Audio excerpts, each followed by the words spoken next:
فيلمنا بيبدأ مع ديفيد وهو واقف على راس ابو الهول، وبيقول ان حياته عبارة عن انه بيشرب القهوة في باريس وبيتزا، وكل ده بيعمله قبل ما يجي وقت الغدا. وبيحكي ديفيد قصته من البداية اما كان في المدرسة مع زميلته ميل اللي كان معجب بيها جدا، لكنه بسبب كسوفه كان دايما متردد انه يكلمها، وبيلاقيها حاطة صور لاماكن كتير في خزنتها، وبتقول له ان امنية حياتها تسافر لكل الاماكن دي، وبيجيب لها هدية كور ازاز بمناسبة الكريسماس، وبتكون ميلي مبسوطة بيها لحد ما بيجي زميله اللي بيتنمر عليه وبيمسك الكور وبيرميها على بحيرة متجمدة تحت كوبري، وبيصر ديفيد انه لازم يروح يجيبها لانها اول هدية منه لميلي. وبمجرد ما بيمسكها وبيجي يرجع تاني الجليد من تحته بيتكسر وبيقع ديفيد في آلة، وبيحاول انه يخرج من المية بس سطحها بيكون متجمد ومش قادر يكسره، وفجأة بيختفي من المية وبيظهر في المكتبة العامة الخاصة بالمدينة اللي هو عايش فيها، ودي بتكون اول مرة لديفيد بيكتشف فيها قوته الخارقة اللي هتغير حياته تماما. واول ما بيقدر ديفيد يقف بيرجع بيته وبيكون عايش مع ابوه اللي ما كانش قايم بدور الاب اصلا، لانه طول الوقت كان سكران وملحقش انه يعرف والدته كويس لانها سابته وهو عنده 5 سنين واختفت من البيت ومن حياته. وبيناديله والده علشان يعرف هو اتاخر ليه، بس ديفيد ما بيهتمش بكلامه وبيطلع يستخبى في اوضته، وقبل ما يكسر ابوه باب اوضته عليه بيختفي ديفيد من تاني وبيلاقي نفسه اتنقل للمكتبه بدون ما يفهم هو اتنقل ازاي، وبيحاول انه ينتقل تاني فبيفضل فيها. ساعتها بيستوعب القدره اللي عنده وبيقرر انه يمشي من البيت زي ما والدته عملت، لكن قبل ما يسيب المدينه بيروح على بيت ميلي اللي بتكون بتعيط لانها فاكراه مات، وبيسيب لها الكره الازاز على المرجحه بتاعتها، وبتنزل ميلي ناحيه المرجحه لانها شافتها بتتحرك، وبتاخد الكوره وبتعرف ان ديفيد لسه عايش. وبعدها بيسافر ديفيد وبيبعد عن مدينته تماما وبيحجز في فندق، وبيحاول انه ينمي موهبته عن طريق انه بينتقل من مكان لمكان قريب لحد ما بيتعلم ازاي يتحكم في موهبته، وبيكون ماسك كتاب في المعالم المشهوره، وبيشوف مبنى كبير قدامه وبيفتكر لما كانت والدته بتاخده لقمه المبنى ده قبل ما تسيبه وتختفي، وفجاه بيلاقي ان الاوضه بتتحرك حواليه بقوه كانه زلزال، وبينتقل على قمه المبنى لانه كان فيه قبل كده. وبعدها بيقرر انه يسرق بنك علشان يبقى معاه فلوس كتير ويقدر انه يعيش حياته، فبيدخل البنك الصبح وبيروح الحمام علشان يبقى عارف المكان، ولما بيجي الليل بيقدر انه يدخل الخزنه ويسرق كميه الفلوس اللي يحبها. وبعد ما بيجي الصبح بيبلغ البنك بالسرقه اللي حصلت، وبيجي المحقق رون من الامن القومي علشان يحقق في حادثه السرقه، وبيطلب كل التسجيلات بتاعه الكاميرات اللي في البنك لان الحرامي اللي سرق كان في البنك قبل كده. وبيعيش ديفيد حياته زي ما هو عايز، وبيعدي 8 سنين وبيكون عايش في نيويورك ومالي شقته بالصور لكل مكان علشان لو عايز ينتقل لاي مكان في اي وقت. وبيشوف فيضان قدامه في التلفزيون وان في ناس كتير متحاصره بالميه ومحتاجه معجزه علشان تخرج قبل ما تموت، لكنه ما بيهتمش وبيكمل حياته عادي وبيسهر في بار بالليل، وبيتكلم مع بنت معجبه بيه، وبيكون في واحد في البار ده بيبص له وهو مستغرب لانه حاسس ان حاجه غريبه. بس اليوم ده بيعدي وبيروح ديفيد يفطر على راس ابو الهول، وبيظهر رون وهو عامل فخ لواحد عنده نفس قدره ديفيد، وبيقدر انه يقبض عليه، وبدل ما يحبسه بيقتله بسكينه معينه معاه. وبعد 8 سنين بيقدر رون انه يحدد هويه اللي سرق البنك، وبيروح على بيت ديفيد علشان يقتله هو كمان. وبيدخل ديفيد شقته وبيلاقي رون واقف قدامه، وبيقول له انه كان بيدور عليه بقاله 8 سنين لانه سرق بنك بدون ما يفتح الخزنه، وكان حابب يعرف هو عملها ازاي. فبيقول له ديفيد انه جه عنوان غلط لانه ما سرقش حاجه، وحتى لو كان سرق هو مش من الشرطه علشان يقبض عليه. وبيسيبه وبيروح ناحيه الاوضه بتاعته اللي بابها مقفول، ولان ديفيد ما بيستخدمش ابواب بيكون ناسي ان الباب نفسه مقفول، فبيتريق عليه رون وبيقول له انه واضح عليه انه ما استخدمش ابواب شقته بقاله كتير، وبيطلع من معاه صاعق كهربائي على شكل عصايه، وبيكهرب بيه ديفيد علشان ما يقدرش انه ينتقل لاي مكان، وبيفضل يضرب فيه لحد ما بيحاول ديفيد انه يوصل لاي صوره من بتوعه علشان ينتقل للمكان اللي فيها. بس رون بيقول له انه قدرته ملهاش لازمه وهو متكهرب ب1000 فولت لانه مشتت جدا، وبسبب قدرته فجسمه مستحمل ال1000 فولت بالعافيه، وبيربطه بسلك علشان ما يهربش منه لحد ما بيقدر ديفيد انه يستخبى في الخزنه بتاعته وبيقطع السلك اللي معاه، وبينتقل لاول مكان بيكون في دماغه وهو بيته القديم، وبيكون والده موجود في البيت، وبيحس بحركه في الاوضه فبيطلع بسرعه لانه عارف انه ممكن يكون ابنه رجع من تاني، فبيطلع له بسرعه وبيهرب منه. وقبل ما يدخل عليه الاوضه بيكون ديفيد اختفى تاني، وبيروح تاني يوم على بيت ميلي علشان يقابلها، وبيعرف من والدتها مكان شغلها وبيروح لها عليه، بس بيفضل يراقبها من بعيد من غير ما يروح يكلمها، وبيقرر انه يمشي لحد ما بيلاقي صاحبه اللي كان بيتنمر عليه وهو صغير وبيفضل يرخم عليه تاني، لحد ما بتجيله ميلي وبتقوله ان المفروض يسلم قبل ما يمشي وان بقاله ساعة باصص عليها وما فكرش يجي يسلم عليها حتى. وبيحاول صاحبه انه يرخم على ميلي فبيتخانق ديفيد معاه، واول ما بيقف في مكان محدش فيه بيقدر ديفيد انه ينقل صاحبه لجوه خزنة بتاعت بنك وبيسيبه فيها، وبيرجع تاني لميلي وبتسأل عن شغله فبيقول لها انه شغال في بنك، وبتعرف انه بيكذب عليها لانه ساقط رياضة اصلا، وبتسأله ايه خطته في حياته فبيقول لها انه ناوي يروح روما يزورها لانه عارف ان نفسها تسافر روما في حياتها، وبيعرض عليها انها تيجي معاه فعلا، وبيسافروا سوا روما بالطيارة. وبيكون رون سمع عن الشخص اللي ظهر فجأة في خزنة البنك وبيروح يحقق معاه، وبيعرف منه ان ديفيد هو السبب لانه كان بيحاول يتكلم مع ميلي. وساعتها بينجح رون انه يعرف اخر مكان كانت فيه ميلي وهو المطار بعد حجز تذكرة لطيارة روما، وبيبقى ميلي وديفيد وصلوا روما خلاص وبيقعدوا في فندق درجة اولى، وبتاخد ميلي بالها ان ديفيد مش شغال في بنك وانه مخبي عليها حاجة مهمة، وبيروحوا مكان سياحي وبيحاول يفتحوا لها من جوه لانه بيكون مقفول وممنوع دخوله، بس بيظهر ان نفس الشخص اللي اخد باله من ديفيد في الحانة موجود في روما برضه، وبيروح يكلم ديفيد وبيقول له ان اسمه جريفن وانه مش لوحده في العالم، ولو كان فاكر انه هيقدر يفلت من الناس اللي بيدوروا عليه فهو غبي لانهم عرفوا مكانه خلاص وجايين له حالا. وبيظهر قدامه 2 من رجالة رون وبيحاولوا انهم يقبضوا عليه بالعصاية بتاعتهم، بس جريفن بيقدر انه يهرب منهم وبيضربهم هما الاتنين. وبيسألوا ديفيد عن الناس دول فبيقول له ان دول مهمتهم القضاء على الطائرين اللي عندهم نفس قدرتهم، وهو بيقدر انه يقتلهم ويخلص على اي حد بيقف قدامه. وبتكون في واحدة شافته وبتروح تبلغ عنهم، وبياخد جريفن واحد منهم وبينتقم منه، ولما بينتقل لمكان تاني بيعمل شق معين وبيقدر ديفيد انه ينط من الشق ده وبينتقل مكان جريفن اللي هو المخبأ بتاعه برضه. لسه جريفن بيتخانق معاه بسبب انه جه وراه وبيقول له انه لازم يرجع لصاحبته تاني لانها ممكن تكون في خطر دلوقتي، وبيرجع لها ديفيد فورا وبيخرج من المكان اللي هم فيه،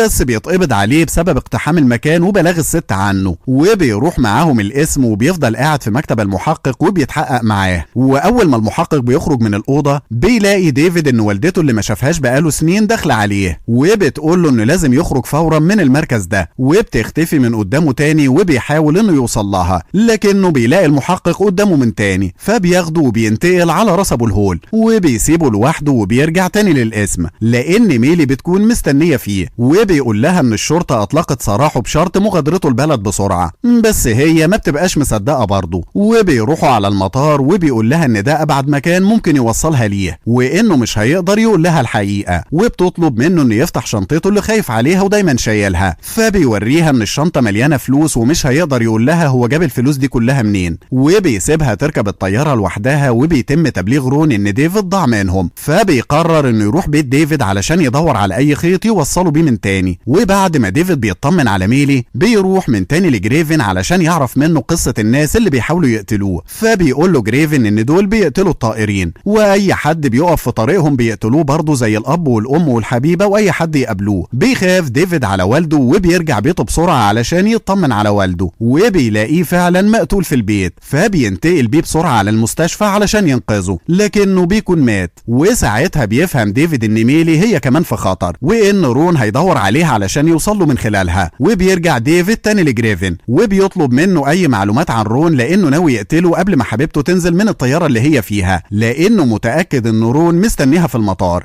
بس جريفن بيحذر ان رون مش سهل حد يوصل له وهو اللي بيوصل للناس اللي عايزها، فلو عايز يقابله يستناه ويجي يقتله. وبيطلب منه جريفن انه لما يرجع من رحلته مش عايز يلاقيه في المخبأ بتاعه، بس ديفيد بيفضل يطارده برضه لحد ما بيوصل له طوكيو. وبيطلب منه ديفيد انهم يتحدوا سوا علشان يقبضوا على رون ويقتلوا وساعتها خطره ينتهي، بس جريفن بيرفض وبيقول له انه مش بيتحد مع اي حد. وبيدخل جريفن جوه معرض عربيات وبيسرق عربيه منه وبيركب ديفيد معاه وبيفضل يسوقها وبيتنقل بيها بسهوله، بس بيستغرب ديفيد ان جريفن مدرب لدرجه انه قادر ينقل عربيه كامله بالسهوله دي وهو ماشي بيها بسرعه جدا. بيساله ازاي قادر يعملها فبيقول له انه يعرف واحد قبل كده حاول انه ينقل مبنى كامل لكنه مات اثناء المحاوله. وبيرجعوا تاني لنيويورك وبيترجاه ديفيد انه يوافق يساعده في قتل رون، وبيوافقوا جريفن وبيروحوا هما الاتنين للمطار علشان يلحقوا طياره ميلي، بس بيلاقوها وصلت من ساعه بسبب ان ديفيد ما كانش عارف ميعاد الوصول بالظبط. فبينفصلوا وبيروح ديفيد علشان يدور بيدور على ميلي، وبيروح جريفن علشان يتجهز لقتل رون اول ما يوصل له. وبيقدر ديفيد انه يوصل لبيت ميلي لانه بيروح للحانه اللي كانت شغاله فيها، وبيعرف عنوانها من صاحبتها، وبتفتكره ميلي وبتطلب منه يخرج بره شقتها فورا. وبيسمع صوت عربيه وصلت قدام بيتها، وبيبص من الشباك وبيلاقي ان رون هو ورجالته وصلوا، لانهم عارفين انها هي المفتاح اللي هيوصلوه لديفيد. وبيضطر انه يصارح ميلي بالحقيقه، وبيقول لها ان الفلوس اللي معاه دي سرقها من اكتر من بنك بسبب قدرته العجيبه على التنقل بسرعه بين الاماكن. وبيوريها قدرته فبتخاف منه وبتحاول تهرب، لكنه بيقف قدامها وبينقلها معاه المخبأ اللي جريفن موجود فيه في نص الصحراء. بس ساعتها بيقدر رون يوصل لشقتها وبيشغل آلة معينه علشان تفتح شق للمكان اللي ديفيد اتنقل فيه، وبيقدروا هما كمان انهم يروحوا وراه، فبيستخبوا هما الاتنين من رون. وساعتها بيشوف ديفيد قدامه صوره متعلقه لوالدته، وبيفهم ان رون كان بيراقب والدته كمان. لكن قبل ما ياخد الصوره اللي قدامه بيمسكوا رون بالسلك بتاعه وبيحاول انه يقتله، لكن جريفن بينقذه عن طريق آلة اللهب اللي معاه وحاول انه يحرق رون بيها، لكنه بيهرب منه عن طريق انه بيرجع من الشق تاني لشقه ميلي. وبينجح جريفن انه يسرق الآلة اللي بتساعدهم، لكن قبل ما الشق بيقفل بيقدر رون انه يرمي السلك بتاعه، وبيمسك ميلي وبيسحب تاني ناحيته. وبيفتكر جريفن انه فرصته جات ليه، لان كل رجاله رون متجمعين في مكان واحد، فبيشغل القنبله اللي كان شايلها عنده في المخبأ علشان يفجرها فيهم. بس ديفيد بيرفض لان ميلي معاهم كمان، وبيحاول انه يسرق ريموت التفجير من جريفن، وبيفضلوا يضربوا في بعض وبينتقل لكل مكان لحد ما بيقدر ديفيد انه يحاصر جريفن باسلاك كهرباء خاصه بالضغط العالي علشان ما يقدرش انه يتحرك بسبب الكهرباء اللي حواليه. وبيرجع هو لشقه ميلي علشان ينقذها، وبيكون رجاله رون مستنيينه وبيقبض عليه وبيكتفوا في الشقه. بس ديفيد بيفضل يحاول انه ينتقل من الشقه رغم انه مربوط في الحيطه نفسها، وبيستخدم كل قوته، وبينجح انه ينقل الشقه كلها على بعضها لتحت الميه، وبعدها بينقلها للمكتبه من تاني. وعلشان يخلص من خطر رون بيروح ناحيته وبينقل الكف وبيقول له انه كان ممكن يسيبه يغرق او يقتله في اي وقت، لكنه مختلف عنه لانه مش شرير ومش عايز يضر حد. وبيسيبه وبيبص رون حواليه وبيلاقي نفسه في مكان مهجور مش هيقدر يخرج منه قريب. وبيعدي وقت وبيقدر ديفيد انه يعرف مكان والدته وبيروح لها، وبيقول لها انه عارف انها من ضمن الصيادين اللي بيقتلوا الطائرين، فبتفهمه ان اول مره اتنقل كان عنده 5 سنين، وساعتها عرفت ان عنده القدره دي، وشغلتها كانت هتجبرها على قتله، فاختارت انها تهرب وتسيبه كانها ما تعرفش حاجه عنه علشان ما يطلبش منها تقتل ابنها، وبكده تكون قدرت تحميه. فبيعرف ديفيد حقيقه والدته، بيرتاح وبيخرج من بيتها، وبتكون ميلي مستنياه بره وبتحاول تواسيه وبتطلب منه انه ينقلها لاي مكان دافي لانها جمدت من التلج اللي هم فيه. وبكده بيكون ديفيد قدر انه يبعد رون عنه وعرف حقيقه والدته، ونجح انه يخلي ميلي تحبه وترجع له من تاني. وبينتهي فيلمنا على كده. لو عجبكم الفيديو ما تنسوش اللايك والشير والاشتراك في القناه وتفعيل جرس التنبيهات علشان يوصل لكم كل جديد بنقدمه. سلام.